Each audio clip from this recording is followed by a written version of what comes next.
First of all, I'd like to extend my sincere gratitude to distinguished faculty members and fellows from home and abroad to participate in Korea Foundation Global Seminar.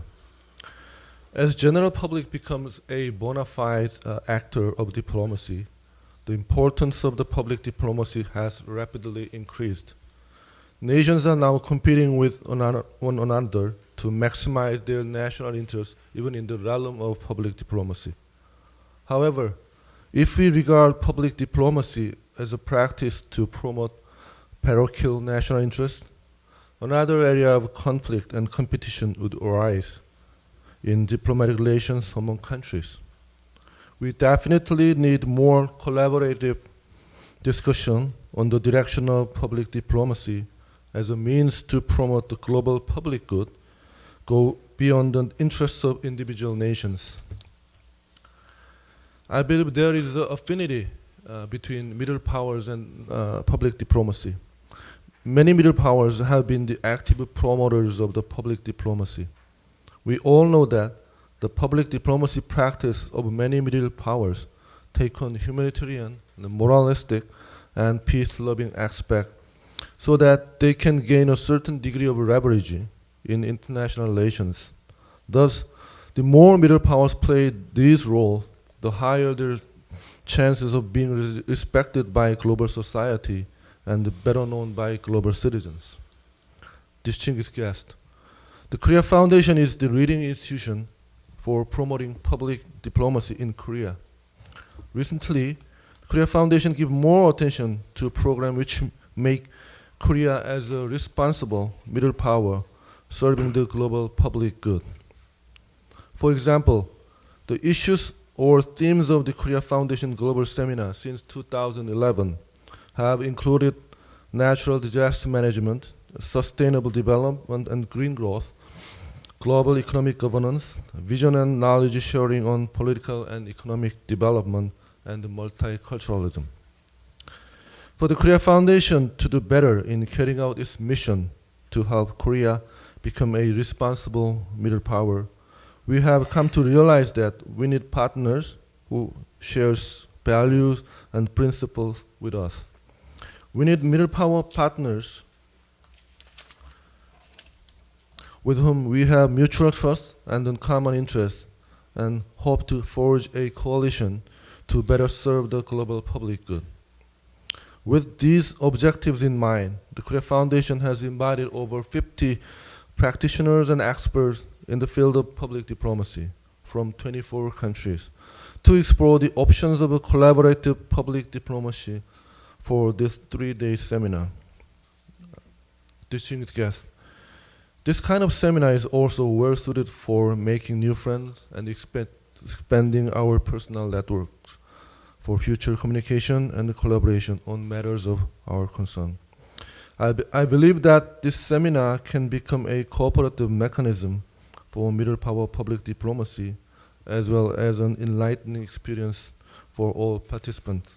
Finally, I sincerely hope that this global seminar can be a meaningful occasion to envision the future of Korean public diplomacy that can contribute to make a better world. Thank you very much. 감사합니다. Dr. Hyun-seok, President of the Korea Foundation, distinguished ambassadors, speakers, and guests, ladies and gentlemen. Let me begin by warmly welcoming you to the 6th Korea Foundation Global Seminar on Middle Powers and Public Diplomacy, Building a Network for the Global Public Good. I would like to thank the Korea Foundation for hosting this meaningful event and for giving me this opportunity to share my thoughts on this subject that is also high on the foreign policy agenda of the Park Geun-hye government. The concept of middle power first appeared hundreds of years ago, but its meaning has been changing constantly throughout history. For example, in the 16th century, middle power in Italy merely indicated the size of national strength. And in the early days of the Cold War period, some people defined the middle power as a country that could pursue foreign policies independent from the influence of the superpowers. The concept has now evolved a step further. More than anything else, middle powers today aim to strengthen their capacities by building networks so as to become pivotal, constructive, and responsible facilitators on global issues. We witnessed such a development in New York last September, when at the margin of the United Nations General Assembly meeting, foreign ministers of Mexico, Indonesia, Korea, Turkey, and Australia got together to launch MICTA, an informal group of middle powers.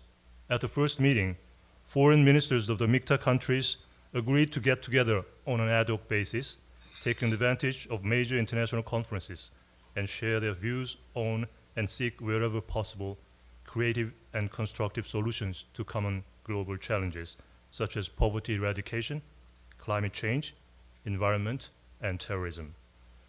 In short, today's middle powers no longer focus only on their own means of survival or adhere to neutral positions. Rather, they play a more proactive role in the international community with a broader and longer-term perspective. Creating and promoting global public good by playing such a role lies at the heart of middle power diplomacy in the 21st century. Today's middle power diplomacy, in essence, shares the context with public diplomacy in the sense that they both pursue soft power. Coined by Professor Joseph Nye, soft power is the power to attract the people or capture their hearts as a means of persuasion.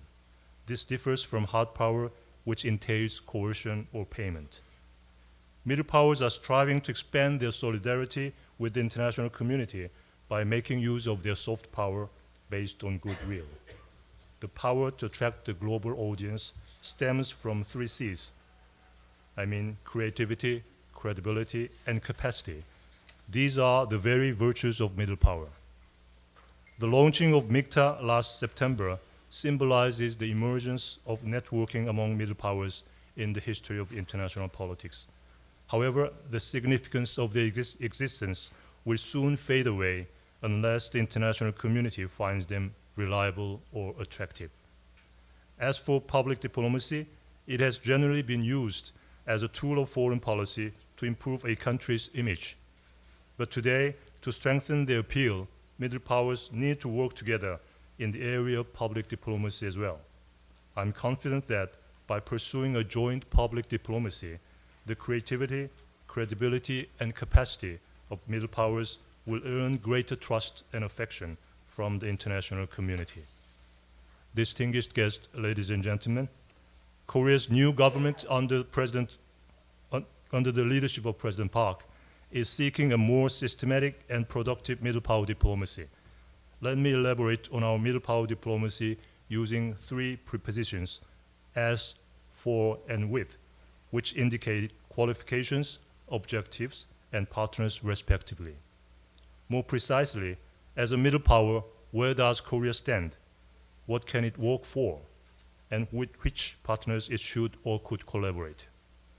First, as a middle power, Korea has the unique experience of having achieved both full-fledged democracy and industrialization only in half a century. It was able to rise above the ashes of the Korean War and the agony of poverty with its huge potential stemming from its 5,000-year-old culture and history. Korea is the only country in the world which has transformed itself from an aid recipient to donor country by joining the OECD DAC in 2010. As Korea is indebted to the international community for economic aid during the times of difficulty, today it is committed to paying back in kind. The Park Geun-hye government's pursuit of global happiness as a major policy vision also shows our commitment to contribute to global common prosperity. Second, with a greater strength and maturity, Korea is pursuing middle power diplomacy for playing a constructive and responsible role as a bridge between developed and developing countries in the international community. In recent years, Korea has been hosting major international events such as G20 Summit in 2010, Busan High-Level Forum on Aid Effectiveness in 2011, Nuclear Security Summit in 2012, and Seoul Conference on Cyberspace in 2013. These conferences did not merely provide the fora for international debates, but more importantly, narrowed the gaps among different views on major issues and contributed to shaping new international norms. And lastly, Korea is seeking to build networks with other middle powers. We believe that if the will and capacity of the middle powers are integrated and the scope of their cooperation expands, then we will be able to exercise an effective leadership on global issues that surpasses the mere sum of the individual national powers. I'm very pleased that with the launching of MICTA last September, partner countries sharing the middle power in identity and the need for middle power diplomacy came together. I hope that the solidarity and communication among the like-minded countries will deepen and broaden in the future with MICTA as a platform. Distinguished guests, according to the classical theory of international politics, confrontation and competition among states create power and order. However, this theory cannot explain the changing dynamics of today's world or resolve many of today's global challenges. Instead, there is an increasing need for communication and cooperation, as well as understanding and sharing among countries, which in turn raises the expectation for the role of middle powers. Today's seminar provides an excellent opportunity to discuss the role of middle powers on international issues and build networks for public diplomacy. I hope you will have in-depth discussions on ways to encourage creative ideas for middle power diplomacy and to enhance the capacities to translate these ideas into concrete action programs. I look forward to a meaningful debate on what kind of strategies for public diplomacy middle powers should pursue so that the international community can trust their goodwill. I wish you all the best in your intellectual exercise today. Thank you very much indeed.